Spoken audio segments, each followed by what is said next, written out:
زیادہ کوئی دور کی بات نہیں، ماضی قریب کی بات ہے۔ استاذ المناظرین حضرت اکاڑوی رحمہ اللہ نے لکھا ہے، وہ راوی ہیں اس بات کے، اور میرے محترم حضرت حنفی صاحب انہوں نے بڑے خوبصورت انداز میں اس کا تذکرہ کیا۔ یورپ کی ایک ویلفیئر سوسائٹی،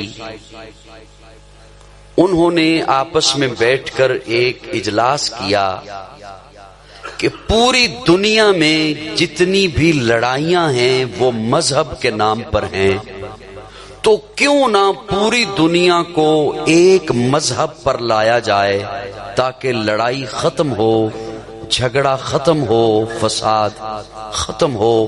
مذہب کے نام پر لڑائی ہوتی ہے۔ یہ سوچنے کے بعد انہوں نے 3 دانشور بلا لیے، ایک یہودی دانشور ہے، ایک عیسائی دانشور ہے اور ایک مسلمان دانشور ہے۔ سوسائٹی کے 2 حضرات جج بن گئے اور منصف بن گئے۔ مذاہب تو اور بھی ہیں، آپ نے تینوں کو بلایا ہے اس لیے کہ ویسے سکھ بھی ہیں، ہندوازم بھی ہے، بدھ مت بھی ہیں، لیکن یہ 3 وہ مذہب ہیں جن کا دعویٰ ہے کہ ہمارا مذہب آفاقی ہے، آسمان سے آیا ہے۔ تو ان تینوں سے بات کر لی جائے اور ایک مذہب پر ساری دنیا آ جائے تاکہ لڑائی ختم ہو جائے اور جھگڑا ختم ہو جائے۔ 3 دانشور سامنے بیٹھے ہیں، 2 جج ہیں، ان جج حضرات نے ان سے کچھ سوالات کیے۔ سوال بڑے دلچسپ ہیں، اللہ کرے وہ ہم سب کو سمجھ آ جائیں، اللہ کرے سمجھ آ جائیں۔ پہلا سوال انہوں نے یہ کیا کہ آپ تینوں یہ بتائیے کہ مذہب تو وہ ہوتا ہے جو کسی نبی سے منسوب ہو، جو من گڑت باتیں ہوں وہ مذہب نہیں ہوتا، جو من گڑت چیزیں ہوں وہ مذہب نہیں ہوتا۔ تو آپ تینوں بتائیے کہ آپ کا مذہب کس نبی سے منسوب ہے؟ ایک نے کہا ہمارا مذہب حضرت موسیٰ سے منسوب ہے، ایک نے کہا ہمارا مذہب حضرت عیسیٰ سے منسوب ہے، اللہ کے نبی گزرے ہیں۔ مسلمان نے کہا ہمارا مذہب جناب محمد الرسول اللہ صلی اللہ علیہ وسلم سے منسوب ہے، اللہ کے نبی ہیں۔ بڑی توجہ، بڑی توجہ۔ ایک بات تو طے ہو گئی کہ ہر ایک کا مذہب کسی نہ کسی نبی سے منسوب ہے، ہر ایک کا مذہب کسی نہ کسی نبی سے منسلک ہے، کسی نہ کسی نبی سے وابستہ ہے۔ ایک بات تو واضح ہو گئی کہ ہر ایک کا مذہب کسی نہ کسی نبی سے منسلک ہے۔ اگلا سوال بڑا دلچسپ ہے، مجھے دکھ ہوگا سوال سمجھ آ گیا، آپ اس نے اظہار نہ کر سکے چہرے سے تو دکھ ہوگا۔ جج پوچھتا ہے اچھا یہ بتاؤ یہ دور کس نبی کا دور ہے؟ یہ زمانہ کس نبی کا زمانہ ہے؟ یہ وقت کس نبی کا وقت ہے؟ یہودی نے کہا حضرت موسیٰ کا وقت ہے، عیسائی نے کہا حضرت عیسیٰ کا وقت ہے، مسلمان نے کہا ہمارے نبی کا وقت ہے۔ جج نے کہا یوں نہیں، بات ہوگی دلیل سے، اور دلیل کے طور پر آپ کو یہ بتانا ہوگا کہ اللہ نبی کو ایک معجزہ دیتا ہے، اگر تو نبی کے گزر جانے کے ساتھ اس کا معجزہ بھی گزر گیا تو اس کا دور گزر گیا، اور اگر معجزہ موجود ہے تو اس نبی کا دور موجود ہے۔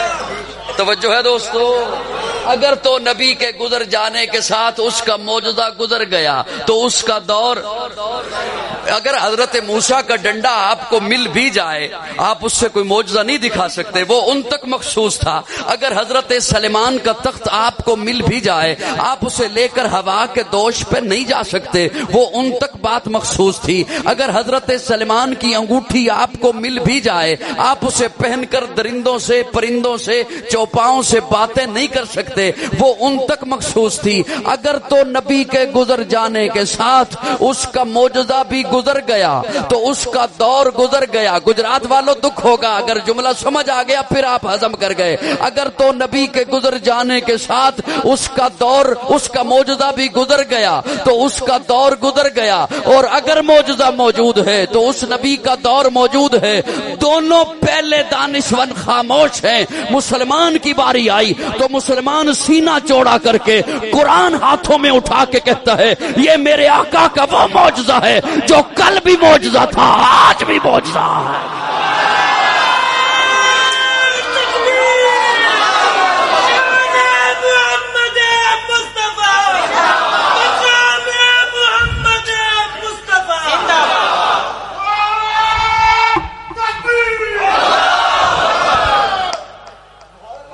یہ دور میرے آقا کا دور ہے. او بولو مسلمانوں بولو. یہ زمانہ میرے آقا کا زمانہ ہے. یہ وقت میرے آقا کا وقت ہے. کائنات کی ایک ایک چیز میرے آقا کی نبوت کی گواہیاں دے رہی ہے.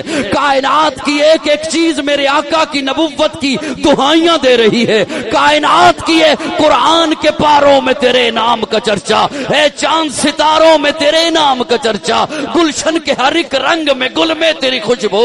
رنگین بہاروں میں تیرے نام کا چرچا. موجوں کی روانی میں تلاطم میں بہر میں خاموش کناروں میں تیرے نام کا چرچا. کہتا ہے قمر پھر وہ کبھی انگلی اٹھائیں انگلی کے اشاروں میں تیرے نام کا چرچا.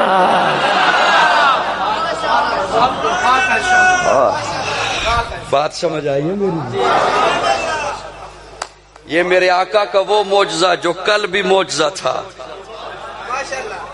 آج بھی معجزہ. قرآن میرے آقا کا وہ معجزہ جو کل بھی معجزہ کل بھی اثر رکھتا تھا آج بھی اثر رکھتا ہے. کل بھی تاثیر رکھتا تھا آج بھی تاثیر رکھتا ہے. کل بھی دل بدلتا تھا آج بھی دل بدلتا ہے. کل بھی عقیدے سنوارتا تھا آج بھی عقیدے سنوارتا ہے. کل بھی اس کے لاکھوں حافظ تھے آج بھی کروڑوں حافظ ہیں. کل بھی اس کے ہزاروں عالم تھے آج بھی اس کے لاکھوں عالم ہیں. کل بھی اس کی حفاظت ہوئی ہے آج بھی اس کی حفاظت ہو رہی ہے. کل بھی اس جیسی کوئی ایک آیت نہیں بنا سکا آج بھی اس جیسی کوئی ایک آیت نہیں بنا سکا. یہ دور میرے آقا کا دور ہے. یہ زمانہ میرے آقا کا زمانہ ہے. میں زیادہ لمبی نہیں گفتگو لے کے جاؤں گا. سوال ایک بڑا دلچسپ جو اس جج نے رکھا توجہ سے سنیے گا اور اپنے سینے کو وسعت دیجئے گا کہ ہمارا کیا عقیدہ ہے اور ہمارا کیا ایمان ہے. الحمدللہ بڑی توجہ دوستو توجہ ہے سب کی. اللہ آپ کو سلامت رکھے. جج پوچھتا ہے تم سبھی چاہتے ہو کہ ہمارا مذہب پھیلے. یہودی چاہتے ہیں یہودیت پھیلے, عیسائی چاہتے ہیں عیسائیت پھیلے, مسلمان چاہتے ہیں اسلام پھیلے. سبھی چاہتے ہو کہ ہمارا مذہب پھیلے, ہمارا مذہب پھیلے پھیلے پوری دنیا پہ پھیل جائے. جج پوچھتا ہے یہ بتاؤ تم میں سے کسی کے نبی نے یہ دعویٰ کیا ہے کہ میں پوری دنیا کا نبی ہوں؟ کون میری بات سن؟ تم میں سے کسی کے نبی نے یہ دعویٰ کیا ہے کہ میں پوری دنیا کا؟ جس کے پیروکار ہو اگر اس کا دعویٰ ہے تو پھر ٹھیک ہے پھیلاؤ. مجھے ایڈریس دو میں گھر آ کے سمجھا. جس کے پیروکار ہو جس کے امتی ہو اگر اس کا دعویٰ ہے کہ میں پوری دنیا کا نبی ہوں تو پھر اپنا مذہب پھیلاؤ. اور جس کے پیروکار ہو اگر اس کا یہ دعویٰ ہی نہیں پھر تمہیں کیا حق پہنچتا ہے؟ قانونی اخلاقی کوئی حق پھر کیا پہنچتا ہے؟ دادا جو کہے میرا 5 مرلے کا مکان ہے, پوتا آ کے رشتہ داروں سے کیوں کر جھگڑے کہ مجھے 2 کنال دو. میں رشتہ داروں کو کچہری میں گھسیٹوں گا مجھے 2 کنال پوری کر کے دو. جس کا تو پوتا ہے جس کی وراثت کا حقدار ہے اس کا دعویٰ ہی نہیں تھا 2 کنال کا. سمجھو میری بات کو, اس کا دعویٰ ہی نہیں تھا. وہ کہتا میں 5 مرلے کا ہوں. تم کیسے جھگڑ سکتے ہو؟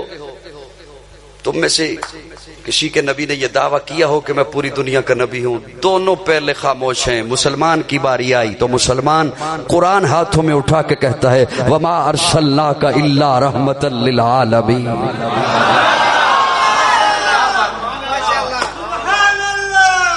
ہائے ہائے چپ کر کے سو جاؤ. میرے خیال میں لوری اتنے سناواں تواڈے تے.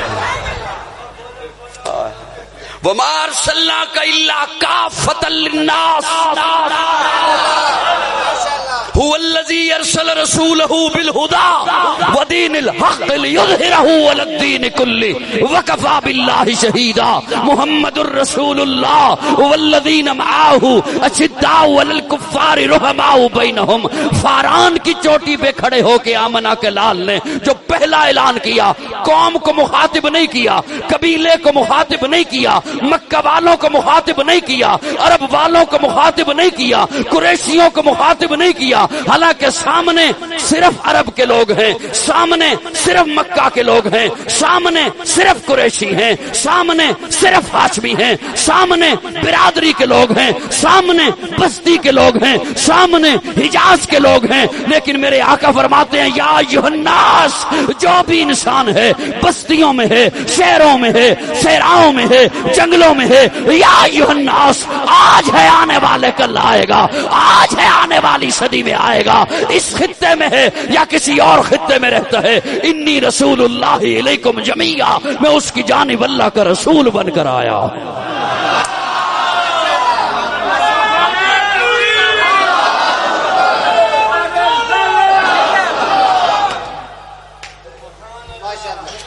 دوستو میری بات سمجھ آئی ہے؟ یہ حق میرے آقا کا ہے. میرے آقا پوری دنیا کے نبی ہیں. پہلے جتنے نبی آئے قوموں کے نبی، قبیلوں کے نبی، بستیوں کے نبی، شہروں کے نبی، ایک ایک وقت میں کئی نبی. یہاں کوئی اور نبی، کچھ فاصلے پہ کوئی اور نبی، لیکن میرے آقا تمام انسانوں کے نبی، تمام زمانوں کے نبی، تمام صدیوں کے نبی. میرے آقا ملائکہ کے نبی، جنات کے نبی، فرشتوں کے نبی، شرق کے نبی، غرب کے نبی، شمال کے نبی، جنوب کے نبی. میرے آقا تحت الثری کے نبی، میرے آقا سدرۃ المنتہا کے نبی، میرے آقا زمینوں کے نبی، آسمانوں کے نبی، خلاؤں کے نبی، ہواؤں کے نبی، فضاؤں کے نبی. میرے آقا چرندوں کے نبی، پرندوں کے نبی، درندوں کے نبی. ارے میرے آقا تو نبیوں کے نبی. اسی لیے تو مچھلیاں میرے آقا کو عبد المومن کے نام سے جانتی ہیں. اسی لیے تو چوپائے میرے آقا کو عبد الرزاق کے نام سے جانتے ہیں. اسی لیے تو درندے میرے آقا کو عبد القہار کے نام سے جانتے ہیں. اسی لیے تو جنات میرے آقا کو عبد الجبار کے نام سے جانتے ہیں. اسی لیے تو کیڑے مکوڑے میرے آقا کو عبد الغیبات کے نام سے جانتے ہیں. میرے آقا پوری دنیا